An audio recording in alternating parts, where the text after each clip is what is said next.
rekan-rekan Go Student, jumpa kembali bersama Kak Frida di acara Go Student Online Sharing yang tayang setiap hari Sabtu jam 3 sore di YouTube channel Go Bogor Online Service dan Instagram @go_students. Judul sharing firman Tuhan hari ini adalah Sudah Kita Punya. Sudah Kita Punya. Kita baca dulu ya di 2 Raja-Raja 4 ayat 2. 2 Raja-Raja 4 ayat 2. Jawab Elisa kepadanya, "Apakah yang dapat kuperbuat bagimu? Beritahukanlah kepadaku apa-apa yang kau punya di rumah." Berkatalah perempuan itu, "Hamba ini tidak punya sesuatu apapun di rumah, kecuali sebuah buli-buli berisi minyak." Sekarang kita simak dulu kisah Danny Simpson. Karena terjepit kebutuhan ekonomi, seorang pemuda bernama Danny Simpson merampok sebuah bank kecil di Ottawa, Kanada. Berbekal pistol yang ia dapat dari pasar gelap, Danny merampok $6.000 atau sekitar 90 juta rupiah dari bank itu. Tapi ia berhasil ditangkap oleh polisi. Uniknya, setelah diteliti, pistol yang dimiliki Danny itu ternyata barang antik dan langka. Pistol itu buatan tahun 1918. Itu diperkirakan bisa bernilai hingga $100.000. Kalau di dalam rupiah itu kira-kira 1,5 miliar. Tapi nasi sudah jadi bubur. Danny terpaksa dipenjara dan pistolnya diserahkan ke museum. Andai Danny tahu jika selama ini ia memiliki $100.000 di tangannya atau 1,5 miliar rupiah di tangannya, ia tidak akan merampok hanya untuk $6.000, yaitu 90 juta rupiah. Dan harus sekian tahun kehilangan kebebasannya, mendekam di penjara, dan menanggung aib sebagai perampok.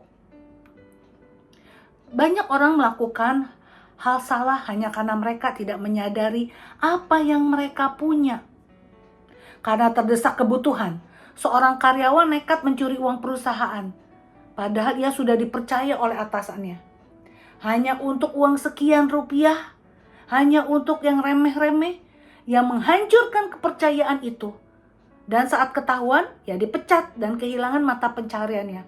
Tentu saja ini lebih buruk, kehilangan mata pencaharian. Ayat yang kita baca tadi, janda yang bertemu Elisa ini juga berada di situasi yang sangat kepepet. Ia terlilit hutang. Ya, penagih utang terus datang dan mau mengambil 2 anaknya untuk dijadikan budak sebagai bayaran hutang tersebut. Nabi Elisa bertanya, "Beritahukanlah kepadaku apa-apa saja yang kau punya di rumahmu." Ayat 2 tadi bilang begitu ya. Elisa tidak merogoh kocek sendiri untuk memberikan pada janda itu atau berdoa agar Tuhan mengirim uang kepada janda itu. Melalui apa yang ia punya, apa yang janda itu punya, yaitu minyak di sebuah buli-buli, Tuhan menyatakan mujizatnya dan menolong janda itu. Ya, ini tentu bukan soal minyak, tapi janda itu tidak sadar bahwa sesungguhnya ia bahkan punya yang lebih berharga dari sekedar minyak. Ia punya Tuhan yang sanggup membuat mujizat.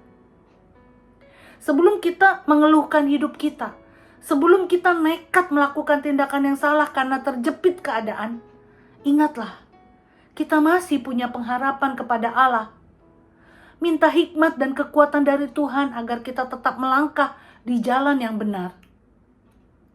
Ibrani 13 ayat 5 berkata, "Aku sekali-sekali tidak akan membiarkan engkau, dan aku sekali-sekali tidak akan meninggalkan engkau." Itulah janji Tuhan. Ia sanggup menolong saya dan saudara, bahkan dengan hal-hal yang selama ini sudah kita punya. Tetap berusaha sebaik-baiknya dengan apa yang kita punya. Mintalah penyertaan Allah atas diri kita, atas diri Anda. Amin.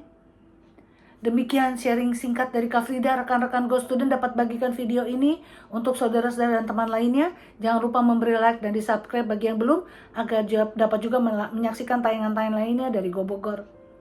Ingatlah, Tuhan seringkali memberkati kita melalui apa yang sudah kita punya. Apa yang sudah kita punya. Tuhan sanggup memberkatinya. Pengharapan kita hanya pada Allah. Kita punya Tuhan pembuat mujizat. Kita punya Tuhan, itu adalah segala-galanya. Amin. Salam sehat untuk kita semua ya. Dan always remember, Jesus love you.